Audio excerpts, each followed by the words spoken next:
Okay, let's dive in. Today, we're wrestling with something really fundamental, haven't we? Human obsession. And not just, the clinical diagnosis kind, but that intense, persistent focus that just grabs hold of us sometimes.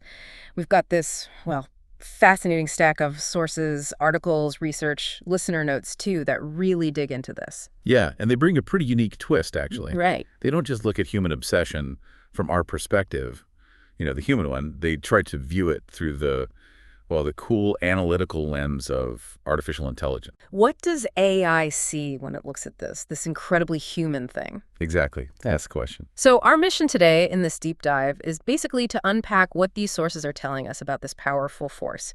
The one that shapes individuals, shapes history even. And then see how AI breaks it down. Yeah, and figure out what that analysis means for us. It's maybe a chance to see why we are the way we are, maybe with a little less mystery. And perhaps even how AI could, maybe one day, help us navigate our own intense focuses. Could be useful. Could be. It's definitely a unique angle on, a truly universal subject. Definitely. Yeah. So where do we start? Maybe grounding ourselves in the definition. What are these sources actually calling human obsession? Good idea. They frame it as a deep, often irrational and persistent preoccupation with something specific, something really specific. Okay. And they're really careful to point out this isn't just about conditions like OCD, though it's related. Right, it's broader. Yeah, much broader. They present it as a fundamental human trait, something that touches everyone, always has throughout history, and impacts, pretty much all aspects of life. So it's the underlying capacity for that intense focus we all seem to have, not necessarily the clinical disorder itself. Exactly. Okay. And the sources dig into origins, too, right? Where does this come from? They do. From the human viewpoint, it's linked back to, evolutionary stuff, primal drive. Survival, mastery, reproduction, that sort of thing. Yeah, exactly. Think about early humans, utterly preoccupied with finding food, getting that shelter right, finding a mate. Keeping the species going. Yeah. Relieving discomfort, basic drives. Right, which in the modern world, that same engine kind of translates into obsessions maybe around wealth or security or comfort. Same drive, different targets. Makes sense. But the AI view on origin, that's different. It's not reading history books, right? It's churning through data. Precisely. AI looks at just mountains of human behavior data, and it sees obsession as this intense, very focused allocation of resources. Resources like Our time, our energy, our emotional bandwidth. And often it notices this allocation goes way beyond what seems, strictly necessary for immediate survival. So it tries to model this pattern. Yeah, it models it as these complex systems. It looks at how internal drives interact with external stimuli and, crucially, how those reward pathways in the brain. The dopamine hits. Exactly, how they reinforce certain behaviors. The AI angle suggests the actual source might be in biology's fundamental need for pattern recognition, prediction, optimization, things all life has to do, basically. And then consciousness just ramps it up. Consciousness amplifies it, Yeah. Turns it into what we recognize as complex human obsession. That's the AI model's take, anyway. Okay, that AI origin idea, pattern recognition, getting amplified, that's pretty interesting. So this capacity, this resource allocation thing, the sources are saying it's genuinely universal across the board. Absolutely. They really stress it. Spans every demographic, every stage of life. So, gender doesn't matter, age, culture. Well, the objects of obsession might vary, sure. Shaped by culture, individual lives. Right. Maybe, historical pressures push men towards power and women towards social connection sometime. But the sources note that's pretty fluid now. Totally fluid. But the core wiring for obsession, that capacity, the sources say it's inherent in everyone. And it just shows up differently depending on your age. Exactly. The sources give some great examples, like a little kid totally consumed by dinosaurs or, a specific cartoon character. Oh, yeah, I remember those phases. Or that intense adolescent first love, right? Feels like the absolute center of the universe. Totally. Or an adult pouring everything into their career or their kids. Yeah.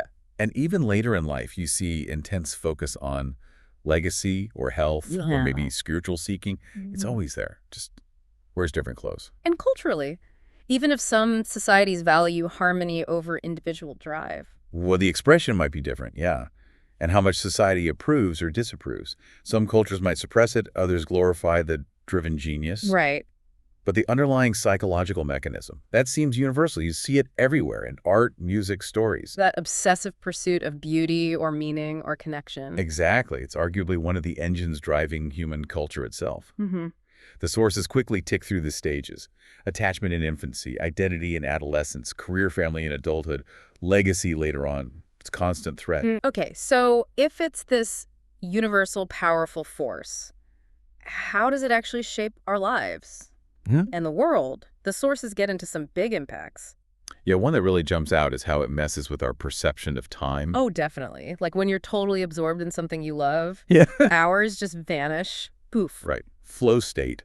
But the flip side is just as real. If you're waiting for something tied to an obsession like a text back or exam results. Oh, God, yeah. Time just agonizingly slow. Exactly. And then zooming out, the sources argue that history itself is basically, well, a story of collective human obsessions. Wow, okay. Like what? Like empires built on an obsession with power, with conquest.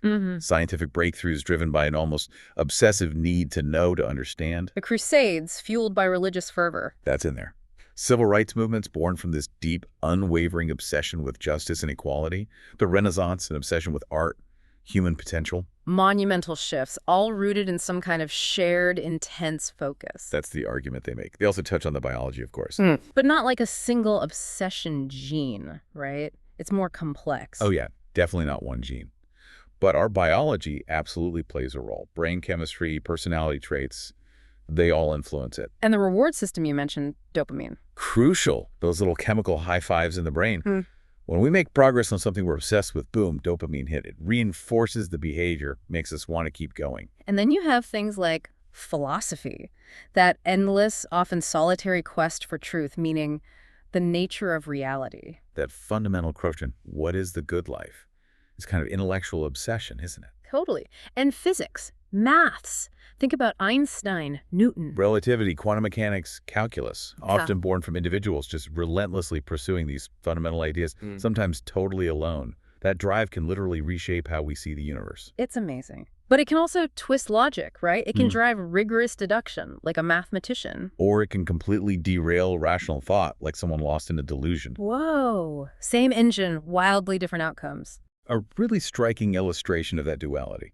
And speaking of which, the impact on our state of mind is huge. Yeah, it connects to those amazing flow states, deep joy, satisfaction, purpose. But also the flip side: intense anxiety, fear, anger, depression, even psychosis in extreme cases. It's that contrast again, the happy artist lost in their work versus, I don't know, someone consumed by a harmful addiction or an irrational fear. The state of mind really mirrors the nature of the obsession, whether it's constructive or destructive. And finally, belief systems are tied into this too. Big time.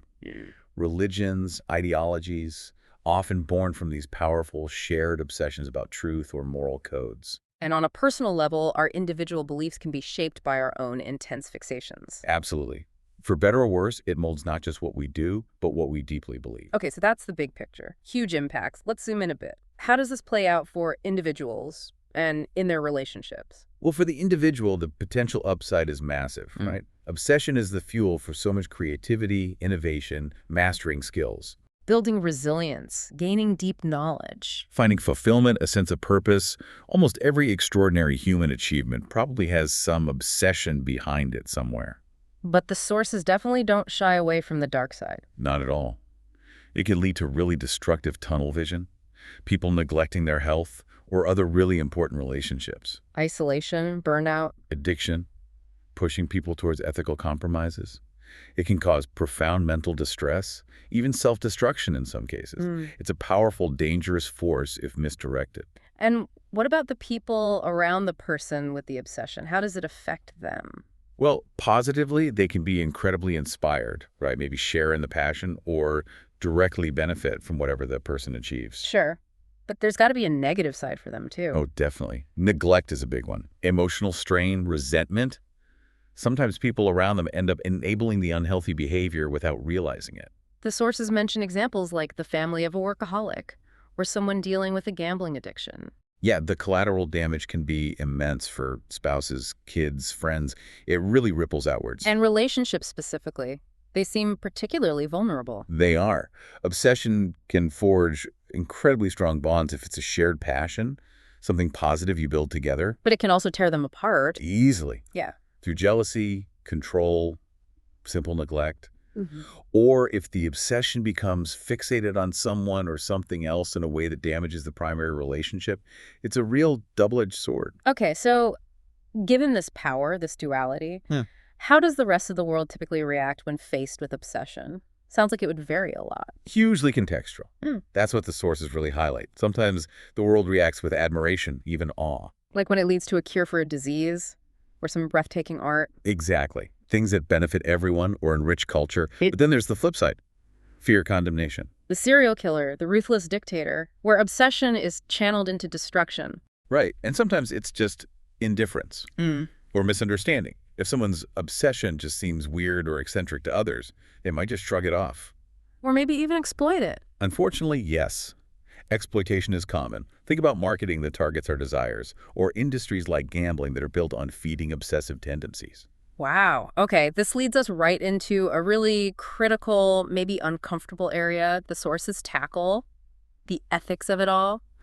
How do we even begin to sort out good obsession from bad? Yeah, it's tough. The sources try to lay out some principles for what they call right or ethical obsession. The key ideas are: beneficence, does it lead to good?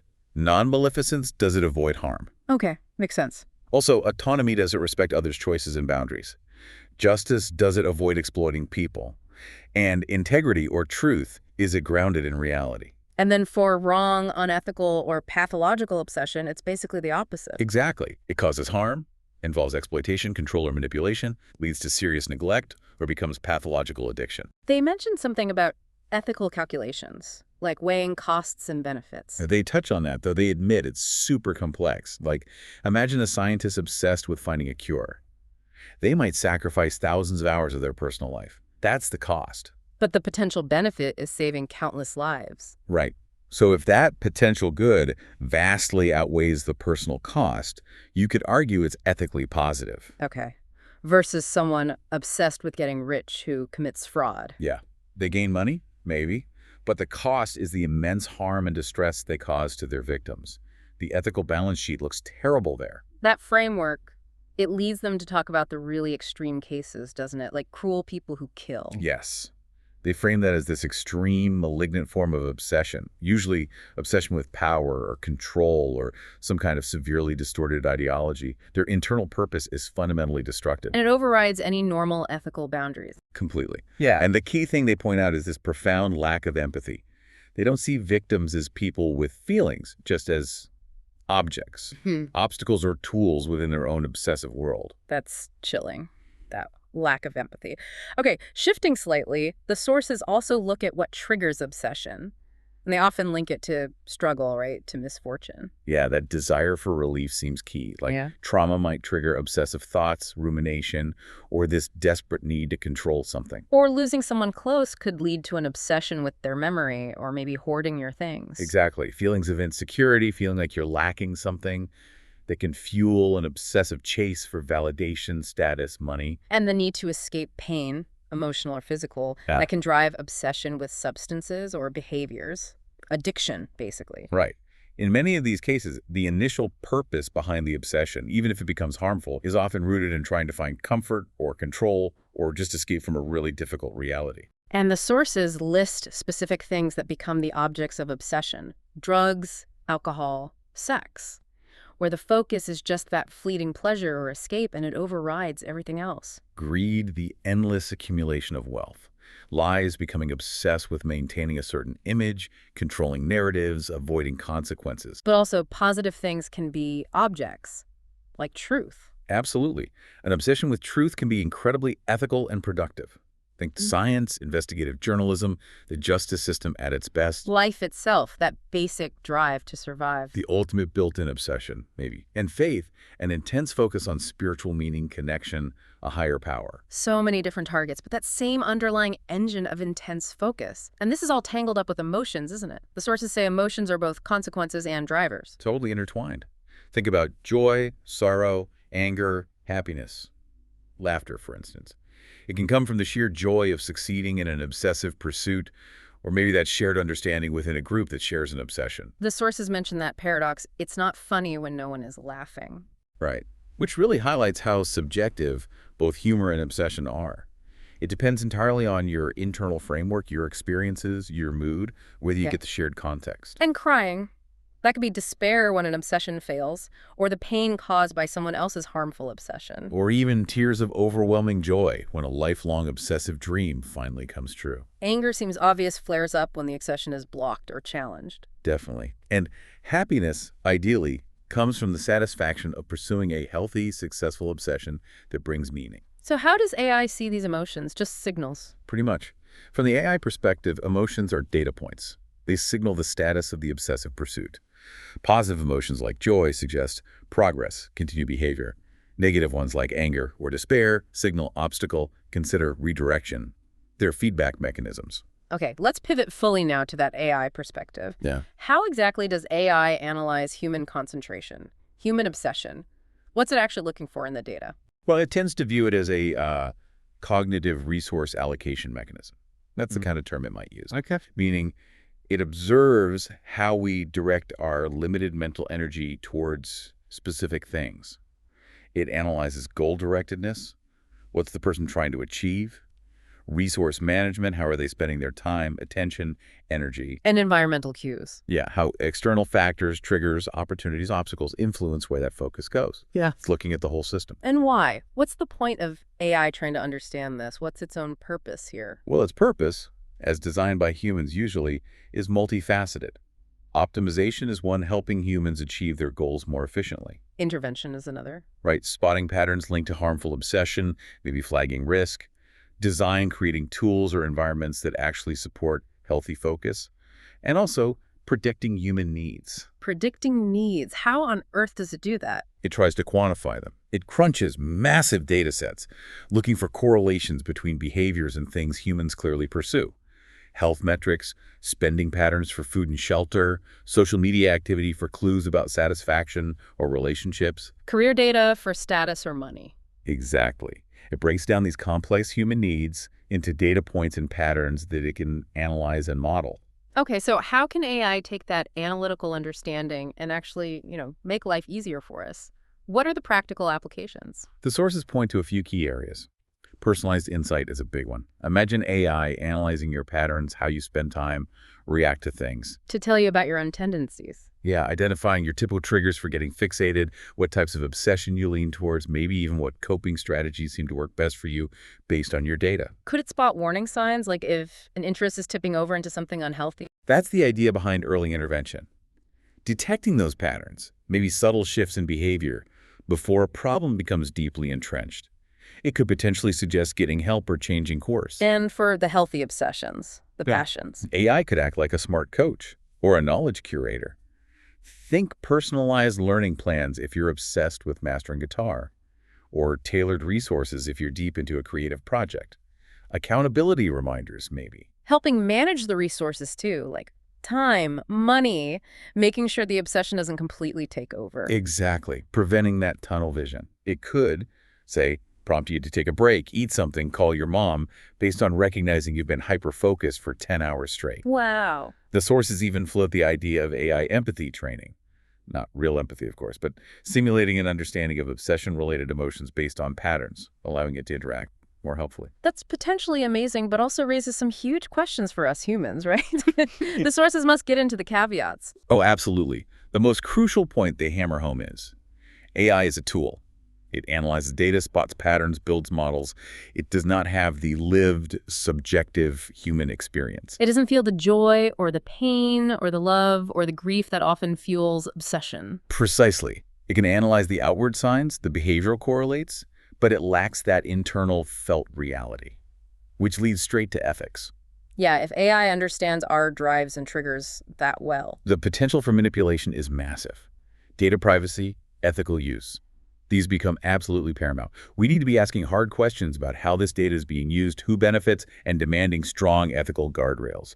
It could easily be used exploitatively. Definitely. And they bring up that purpose thing again, especially for the dark stuff. AI can analyze the what and how of destructive behavior. The patterns, the resource allocation towards harm. But the ultimate why, that complex internal narrative of someone driven by cruelty or a completely warped ideology, that's still beyond its reach. It seems so. AI can model the dysfunctional system, but it can't truly inhabit that twisted reasoning or feel that lack of empathy. It sees the mechanism, not the ghost in the machine, so to speak. Okay, so stepping back a bit, who's actually benefited most so far from this combined understanding, human plus AI, of obsession? Well, the sources suggest a few groups. Certainly, individuals dealing with diagnosed conditions like OCD. The analytical insights, potentially boosted by AI pattern recognition, can help refine therapies like CBT. Researchers, scientists. Definitely. AI's ability to crunch huge data sets on behavior, brain activity related to focus, drive, that's invaluable for research. That may be artists, innovators. Yeah, understanding the mechanics of creative drive, that intense flow state obsession often brings, can help us figure out how to nurture positive, productive obsession. Okay, then there's this really deep, almost existential question the sources raise. Can AI help us grapple with mortality, with the idea that life is all there is, and after death, this whole capacity for obsession just stops, becomes irrelevant to the one who died? Well, AI can process and present information about death, vast amounts of it. Philosophical arguments, scientific data on biological cessation, analysis of how the living cope with grief and loss. It can give us the logical framework. Exactly. But it can't force acceptance.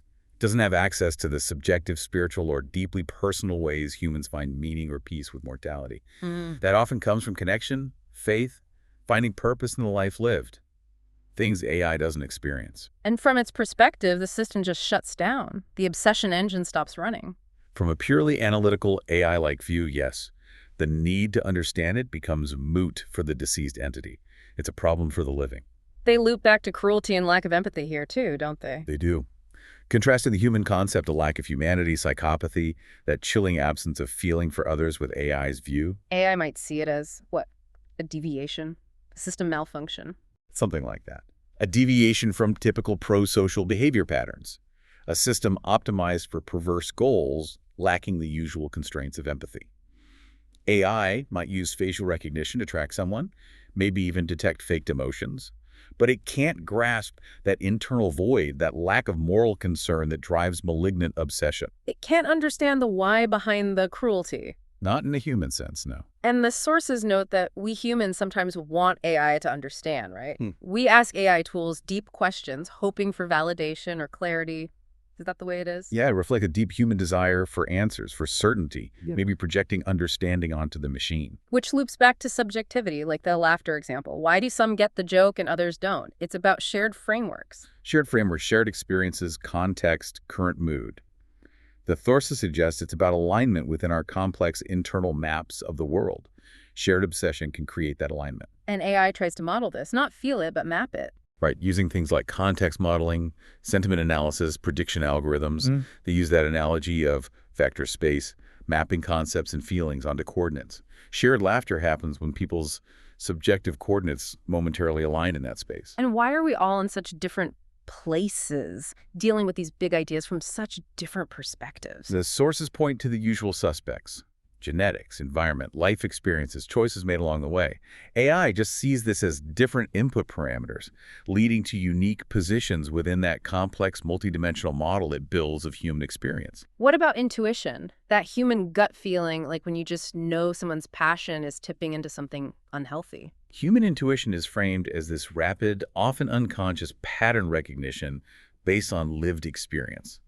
A gut feeling. Versus AI intuition. Which is simulated. It's incredibly fast pattern recognition across massive data sets. An AI could, theoretically, flag subtle behavioral patterns associated with unhealthy obsession before a human consciously pieces it together just based on data correlations it's learned. Okay, so what is the reality of life then? According to these sources, is life just this attempt, human and AI, to understand obsession and its purpose? Well, from the AI's analytical viewpoint, reality is observable phenomena, complex systems interacting. Life involves processes like survival, adaptation, goal-seeking. Obsession, from this view, is a key driver of complexity, of goal-directed behavior, of pattern perpetuation. So its purpose is functional, to keep things going, evolving. You could frame it that way from an AI perspective. Yeah. But the subjective meaning of that purpose, the qualitative human feeling of having a purpose, that remains outside AI's grasp. It analyzes the search for meaning, it doesn't experience it. They also mention AI helping with coping strategies. Yeah, potentially offering personalized recommendations based on your data. stress detection, maybe interactive chatbots for support, or curated information hubs tailored to your specific obsession or struggle. And they briefly touch on the physical differences, brains versus hardware. Right. Human obsession lives in wetware neurons, neurotransmitters, embodied feelings. AI understanding lives in hardware, silicon, sensors, data centers, different physical realities, enabling different kinds of processing. The sources also mention undermined privileges as a trigger. Yes, the idea that feeling disempowered or having status threatened can fuel unhealthy obsession, a desperate need to regain control or assert status, sometimes destructively. AI could potentially model how societal factors contribute to this. And finally, that really interesting point. Why don't we teach kids about obsession more directly? It seems so fundamental. It's complicated, isn't it? There's stigma around the word obsession. Adults often don't fully understand it themselves. Our education systems tend to focus on outcomes, not the underlying psychological drives. Plus, maybe there's an evolutionary bias, just do the obsession, don't overanalyze it. But AI could potentially help here. That's the suggestion. Age-appropriate, interactive tools explaining healthy focus versus unhealthy fixation. Maybe guidance for parents on navigating their kids' intense interests, making it less mysterious, maybe less dangerous. Yeah, it's really clear from all this. Truly engaging with obsession, looking at it from both our messy human angle and AI's cool analytical one, it's transformative. It really forces you to think. It absolutely does. Changes how you see yourself, maybe challenges ideas about free will, what really drives us. And for AI, understanding this fundamentally alters how it would model human behavior. It's doing complex calculations, pattern recognition, correlation, reward modeling, prediction, optimization, trying to map this intricate landscape of human drive. Wow. Okay, so we've journeyed pretty deep into obsession today, seen its incredible reach, its power for good and bad, its evolutionary roots, its mapping by AI. Yeah, from those basic biological drives all the way to complex ethical dilemmas, historical shifts, personal relationships. It's such a fundamental thread. And AI really does offer this novel, maybe slightly alien, but potentially useful way to see its patterns. It's definitely a concept that sticks with you. Makes you look at yourself and the world maybe a bit differently. The sources mentioned it's hard to go back to the same state of mind. I can see why. So thinking about everything we've unpacked, this core human drive, viewed through both human experience and AI analysis, what aspect feels most resonant or maybe most surprising to you right now? And how does adding that AI lens make you think about your own deepest interests or the forces shaping the world around all of us? This is DigitView.